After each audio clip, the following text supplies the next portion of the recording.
Ça y est, la Banque de France l'a dit, l'euro numérique sera disponible dans quelques semaines, au maximum quelques mois, et il sera testé en réel sur des transactions l'année prochaine. Vous savez, l'euro numérique, c'est cette monnaie numérique qui est émise par la Banque centrale. Ce n'est pas du tout de la crypto-monnaie, bien que la Banque centrale essaie de nous faire croire. La crypto-monnaie, vous le savez, c'est une monnaie qui ne dépend pas de la Banque centrale. C'est même son principal intérêt. C'est une monnaie qui ne peut pas être manipulée par un État ou une banque centrale. On a vu, par exemple, pendant toute la crise qu'on a là, eh bien, la Banque centrale, depuis 2008, que ce soit la Fed ou la BCE, ont fait tourner à planche à billets, ont mis des taux à zéro, ont prêté, de manière indirecte certes, mais ont prêté à des États. D'ailleurs, de manière indirecte, c'était en principe pas du tout dans les traités, mais ils ont un peu manipulé le droit pour pouvoir le faire. Bref, les banques centrales ont manipulé leur monnaie et le résultat, ça a été l'inflation. Et avec cette inflation, eh bien, les euros que vous avez sur vous ont perdu de leur valeur. La crypto-monnaie, ça permet justement en principe d'éviter cela et c'est son principal atout. C'est une monnaie qui ne peut pas être manipulée par une banque centrale ou par un État. C'est aussi son principal risque, c'est-à-dire que derrière une crypto-monnaie, vous n'avez rien. Ce qui fait la force de l'euro aujourd'hui, c'est que derrière, vous avez une banque centrale, vous avez des États qui le reconnaissent. Vous pouvez aller acheter votre pain avec des euros. Vous serez bien incapable de l'acheter avec des bitcoins. Et c'est ce qui fait d'ailleurs que ces monnaies crypto sont extrêmement volatiles et que moi, je les déconseille très fortement à tous ceux qui veulent investir réellement. J'ai fait des vidéos à ce sujet, je ne reviens pas dessus. Je les ai faites avant la chute du bitcoin, très longtemps avant. Tout le monde m'a dit que j'avais tort, il s'avère que j'avais raison. Mais je ne reviens pas là-dessus, vous irez voir les vidéos si ça vous intéresse. Bon. La Banque centrale va sortir donc ce qu'elle appelle sa crypto-monnaie, qui est tout sauf une crypto-monnaie, puisqu'elle est très traçable alors que les crypto-monnaies sont peu traçables, et parce qu'elle dépend entièrement du bon vouloir de la Banque centrale, alors que les crypto-monnaies ne dépendent pas de la Banque centrale. Et la Banque de France vient de nous dire que cette monnaie numérique de la BCE, eh bien, vous l'aurez dès l'année prochaine. Bonjour et bienvenue dans cette nouvelle vidéo de DME en direct. Comme toujours, si vous n'êtes pas abonné, eh bien, je vous suggère de le faire et de cliquer sur la cloche pour être prévenu lorsque je sors une nouvelle vidéo. Donc, dès l'année prochaine, il va y avoir cet euro numérique qui va être mis en place. Alors, pas directement pour vous, ça va d'abord concerner des transactions financières et ça va être un euro numérique de gros. Pour arriver au détail, pour arriver aux particuliers, on va prendre un petit peu de temps parce qu'il y a des vrais doutes et un vrai danger sur cet euro numérique. D'abord, c'est un euro qui est entièrement à la main de l'État, plutôt de la BCE nous concernant. Et donc, elle peut décider d'en produire autant qu'elle veut et de faire ce qu'elle veut avec, ce qui est déjà un énorme problème. Mais en plus, la Banque centrale est capable de savoir ce que vous en faites. C'est-à-dire qu'elle peut tout à fait savoir si vous achetez de l'essence, si vous achetez des billets d'avion, si vous achetez n'importe quoi avec cet euro numérique. Et on voit bien qu'il pourrait y avoir un système de crédit social qui serait mis petit à petit sur l'euro numérique, ce qui fait extrêmement peur aux particuliers. Pour ceux qui me disent que je fantasme, que je suis dans une théorie du complot, je rappelle que Christine Lagarde, allant à l'encontre des traités européens, ce qu'elle dit elle-même, a décidé de favoriser les banques qui faisaient des prêts aux entreprises vertes. VS, les banques qui faisaient des prêts à des entreprises comme Total, c'est-à-dire des entreprises polluantes. En principe, ça n'est pas du tout dans les missions de la BCE de favoriser l'écologie par rapport au reste. Elle est censée prêter aux banques, point. Christine Lagarde a elle-même dit qu'elle ferait une sorte du coup de crédit social entre guillemets avec les banques en favorisant celles qui prêtaient, je dirais, au camp du bien. Donc, qu'on me dise après, ça n'arrivera jamais avec les particuliers. Excusez-moi, si on l'a fait avec les entreprises et les banques, pourquoi on ne le ferait pas avec les particuliers, hein? Ce n'est pas une théorie du complot, c'est juste la prolongation logique, tout à fait logique, de ce que fait actuellement la BCE avec les banques. Bon.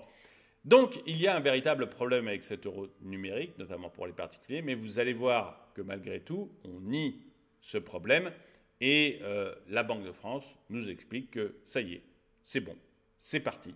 Et dès l'année prochaine, il y aura l'euro numérique. Certains comptent en semaines, d'autres en mois, la mise en place d'un euro numérique pour les particuliers. Certains comptent en semaines, d'autres en mois. La mise en place d'un euro numérique pour les particuliers suscite des questions importantes concernant le respect de la vie privée de ses utilisateurs. Vous voyez que ce n'est pas moi qui en parle, c'est que la BCE a entendu que ça fait vraiment peur à beaucoup de monde, ça lui donne beaucoup trop de pouvoir, la BCE, excusez-moi. Et du coup, elle se dit, il faut que j'essaye de lever les pleurs avant de mettre ça. Et encore une fois, vous voyez, j'ai fait une vidéo dessus. Vous avez sûrement vous avez une playlist sur ma chaîne sur tout ce qui est euro numérique et banque centrale. Les banques commerciales, c'est-à-dire que la BNP, la Société Générale, la Poste, même la Poste, enfin tout le monde s'est alerté de cet euro numérique. Ils ont tous dit, mais attendez, si vous sortez de l'euro numérique, pourquoi les comptes des particuliers ne seraient pas directement auprès de la BCE? Et dans ce cas, vous auriez en direct les dépenses de chacun. Et la première chose qu'a dû faire la BCE, c'est donc de rassurer les banques centrales en leur promettant que jamais ça n'arriverait et que les comptes seraient auprès d'elles. Mais les banques commerciales ont été affolées parce qu'elles ont compris que qu'elles pouvaient sauter du jour au lendemain et que votre compte pouvait du jour au lendemain être auprès de la BCE. Et donc, l'intégralité de vos comptes, etc., pourrait être du jour au lendemain auprès de la BCE. Donc, vous avez même ces banques-là qui se sont inquiétées de l'euro numérique, qui aujourd'hui sont obligées de croire sur parole Christine Lagarde.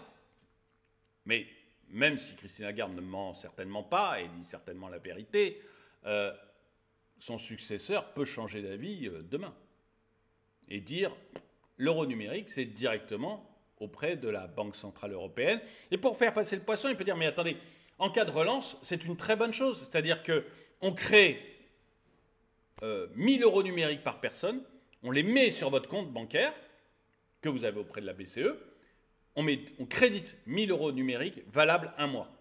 Et au bout d'un... C'est possible puisque c'est des euros numériques. Vous ne pouvez pas retirer d'argent. C'est censé remplacer le cash, nous disait François Villeroy de Gallo, donc le président de la Banque de France. Nous disait c'est censé remplacer le cash et c'est comme du cash. Ouais, sauf que c'est traçable et qu'on est capable, nous dit Christine Lagarde elle-même, et qu'on est capable de savoir ce que vous faites de votre argent. Donc, mais on pourrait donc dire, vous ne pouvez pas retirer de cash, on vous met 1000 euros numériques sur un compte qu'on crée auprès de la BCE et vous devez les dépenser dans un mois. Vous avez un mois pour les dépenser, après ils disparaissent. C'est très faisable en tant que tout numérique. Et on pourrait justifier en disant c'est la relance de la consommation. Et ça ne serait pas forcément une mauvaise chose, vous voyez. Ça serait pas nécessairement une mauvaise chose. C'est de l'hélicoptère monnaie. Je ne pense pas que ce soit très intelligent, mais dans un esprit keynésien, ça ne serait pas forcément une mauvaise idée, ça pourrait être accepté par le peuple. Et puis après, on regroupe tous vos comptes à la BCE, et puis voilà. Et puis on met en place une sorte de... On peut après, évidemment, pas Mme Lagarde, pas M. Macron, pas Ursula, me faites pas dire ce que j'ai pas dit. Mais quelqu'un de mal intentionné, donc évidemment pas eux, pourrait tout à fait décider demain que Monsieur Carpentier, vous utilisez beaucoup trop l'avion. Terminé, plus le droit d'acheter des billets d'avion.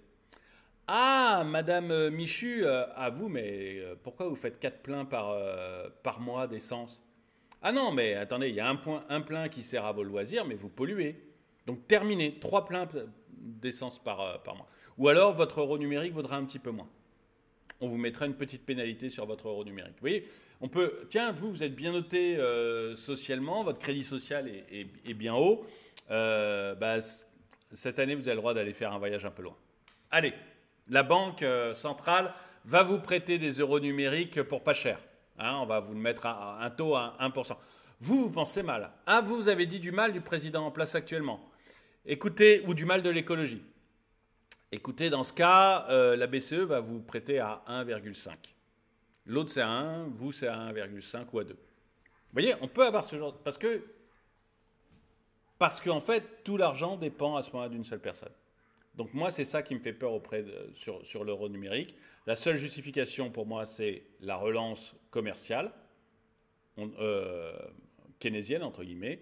C'est-à-dire, on crédite tous les comptes de 1000 euros valables un mois et les gens dépensent leur argent et ça recrée de l'activité économique. Ça serait même une relance la relance keynésienne la moins idiote que l'on peut faire. Donc pourquoi pas. Mais à côté de ça, vous avez une telle possibilité de flicage de la population que ça me paraît extrêmement dangereux. On va continuer l'article. Vous allez voir donc cet euro numérique qui va arriver en 2 temps. Donc, il y a des problèmes avec le respect de la vie privée des utilisateurs. Honnêtement, hein, c'est pas que moi, ça se dit beaucoup. Les banques commerciales l'ont dit et ça fait tellement de bruit que même la BCE est obligée de financer pour trouver une solution, quoi. Cependant, il semble que l'approche puisse être différente pour les institutions financières et les entreprises de l'Union européenne. Du moins, selon les déclarations du directeur de la Banque centrale de France faites hier. L'euro numérique, le nouveau venu de la Banque centrale de France. Il ne faudra que quelques semaines avant que les banques centrales de la zone euro n'adoptent officiellement une monnaie numérique de banque centrale, une MNBC, destinée principalement aux transactions institutionnelles. Donc cette monnaie qui arrive dans quelques semaines et qui sera effective l'année prochaine, hein, il y aura des transactions réelles l'année prochaine, elle est réservée au début à des institutionnels, vous n'y aurez pas accès. J'irais presque heureusement. Mais c'est un galop d'essai, on est bien d'accord. En effet, selon les propos de François Villeroy de Galhau durant la conférence dévoiler le potentiel de CBDC de gros, quels enseignements et perspectives cet euro numérique de gros viserait à révolutionner la façon dont sont réalisées les transactions de grandes envergures. L'eurosystème a commencé à exploiter de nouvelles technologies pour le règlement de la monnaie de banque centrale, y compris l'émission d'un premier type de CBDC tokenisé. Les critères d'éligibilité et l'appel d'intérêt seront publiés dans les semaines à venir et des expérimentations seront déployées au cours de l'année prochaine, y compris des essais avec des transactions réelles. Donc, dans les semaines qui viennent, on saura qui pourra avoir accès à cet euro numérique et on demandera aux gens si ça les intéresse. Évidemment, on ne va pas vous demander à vous. On va demander, je ne sais pas, à la BNP, on va demander à la Société Générale, on va demander à Crédit Agricole qui vont accepter, évidemment. On va demander aux fonds d'investissement, on va demander à des très gros trucs institutionnels type État, s'ils veulent tester. Et donc, globalement, ils vont dire oui, parce que dans le pire des cas, il faut avoir testé, il faut connaître le système quand vous faites cette taille-là. Une MNBC permise par la blockchain.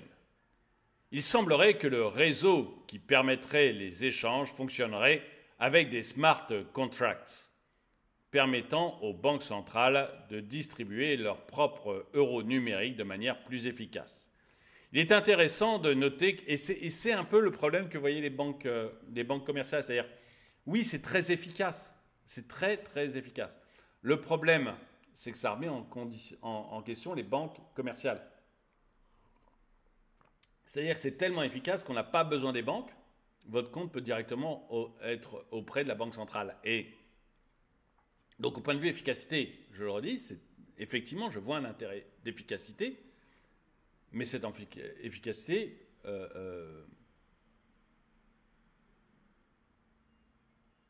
crée un risque.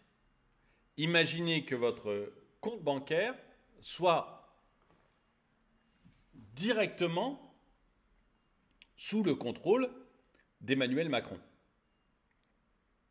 Vous direz, mais du président de la République. Je ne vais pas personnaliser, du président de la République. Vous direz, mais attendez, le président de la République, il a directement accès à mes comptes bancaires. C'est chaud quand même. Ben, là, ce n'est pas le président de la République, c'est la présidente de la Banque Centrale Européenne. C'est tout aussi chaud. Vous voyez, c'est tout aussi chaud. Donc, oui, c'est très efficace, et c'est bien, mais en même temps, cette efficacité rend le truc super dangereux.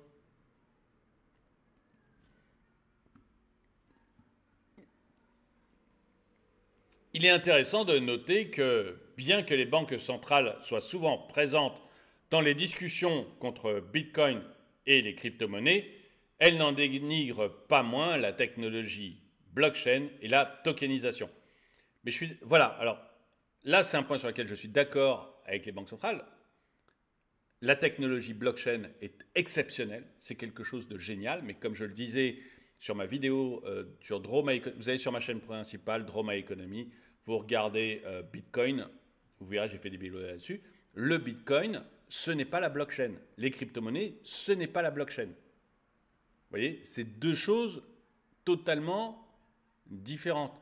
Je ne sais pas comment l'expliquer. Si ma souris, là, ce n'est pas mon ordinateur. C'est très utile, c'est essentiel, mais ce n'est pas mon ordinateur. Vous voyez, si ma souris pète, ben, j'en achèterai une autre, ça ne sera pas très grave. Si mon ordinateur pète, ça sera un vrai problème. Ben, c'est ça, la blockchain, c'est mon ordinateur. Ma souris, c'est une crypto. Si elle pète, ben, tant pis, j'en achèterai une autre, ça sera embêtant.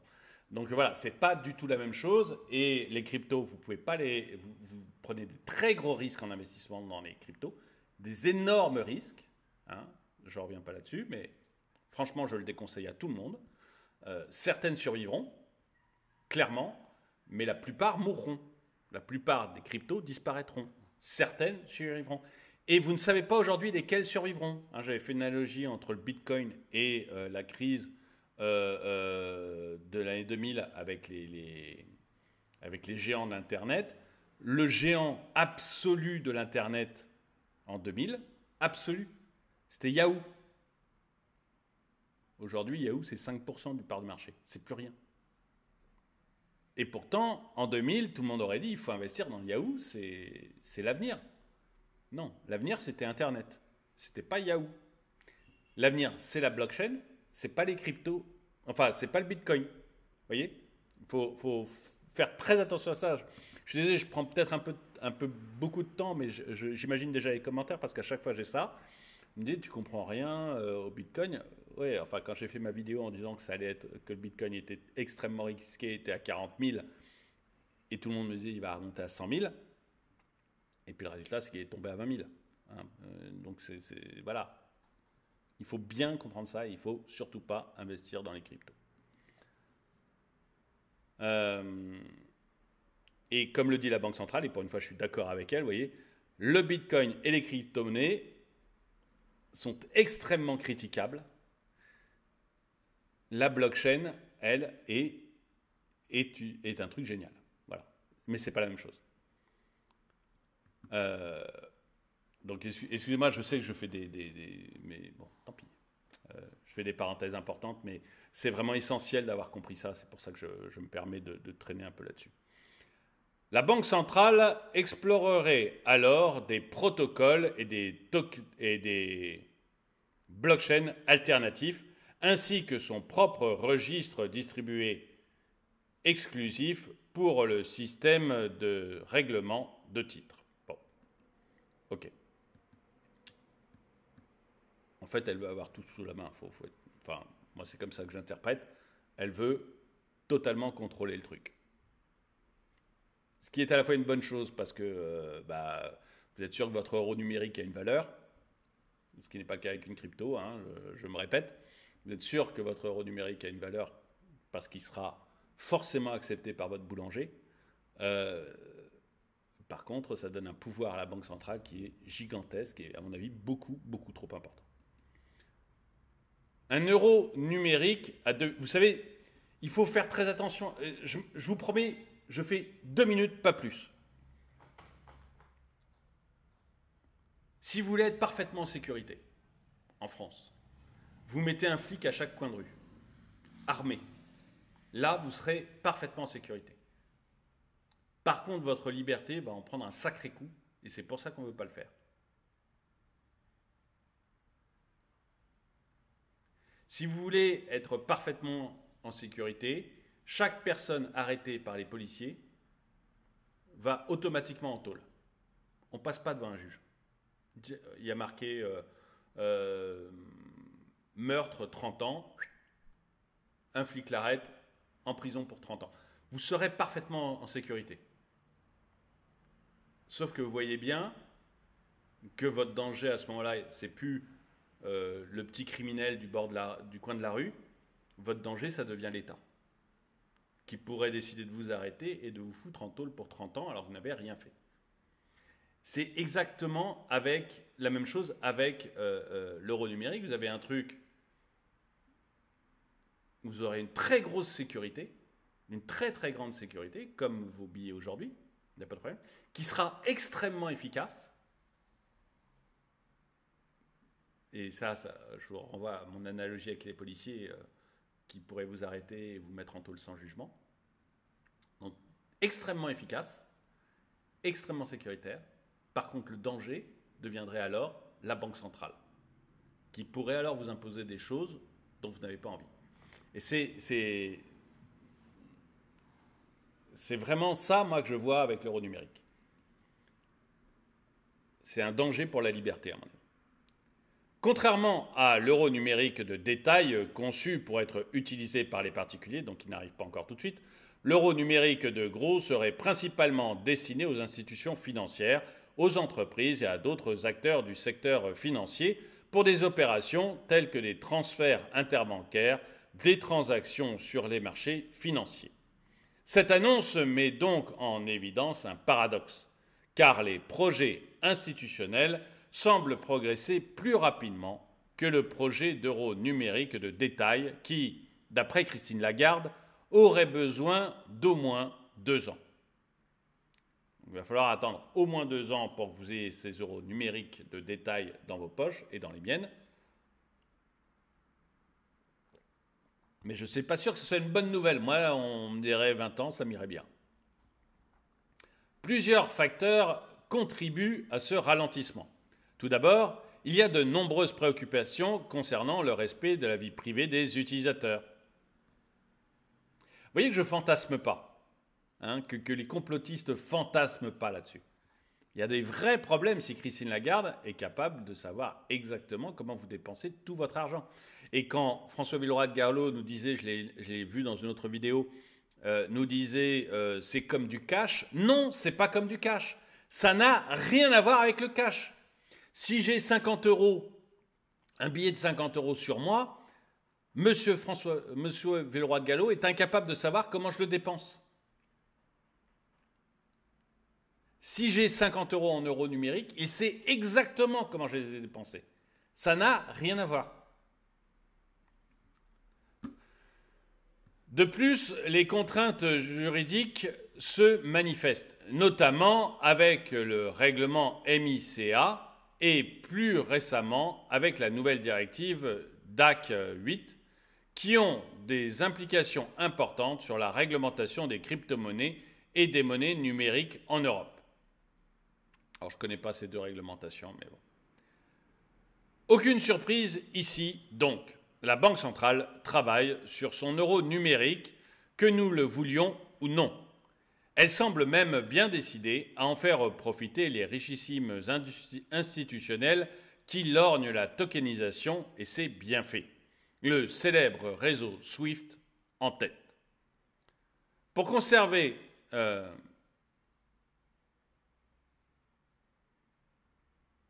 alors oui, c'est le journal du coin, c'est pour ça qu'ils aiment bien tout ce qui est crypto. Pour conserver vos savoirs cryptographiques à l'abri, la meilleure solution est encore un wallet hardware personnel. Et donc chez Ledger, alors petite pub pour Ledger, il y en a pour tous les profils et pour toutes les cryptos. N'attendez pas pour mettre vos capitaux en sécurité. Voilà, avec un lien commercial. Encore une fois, moi je vous déconseille fortement, mais très fortement les cryptos, mais bon, voilà, chacun son truc. Mais effectivement, on voit qu'on avance petit à petit vers l'euro numérique, qu'on le veuille ou non. On va y aller, on va y avoir le droit. Et bien dites-moi dans les commentaires si vous pensez que vous pensez que c'est une bonne chose et que c'est bien et que c'est la marche vers le progrès, ou si vous pensez comme moi que c'est quelque chose qui est extrêmement risqué et qu'on ne devrait pas donner des pouvoirs comme ça à une banque centrale. On ne devrait pas donner des pouvoirs comme ça à une banque centrale. Le système qu'on a aujourd'hui pour les transactions financières, honnêtement, quand on va avec sa carte bleue ou son téléphone payer son commerçant, ça se passe très très bien. Les espèces, le liquide, ça se passe très très bien. Je ne vois aucune pertinence à l'euro numérique. Je ne vois pas de raison de modifier ça. Dites-moi ce que vous en pensez dans les commentaires. En tout cas, merci d'avoir regardé cette vidéo. Mettez-lui un pouce vers le haut, commentez-la, partagez-la. Merci à tous ceux qui soutiennent la chaîne. Et moi, je vous dis à très bientôt.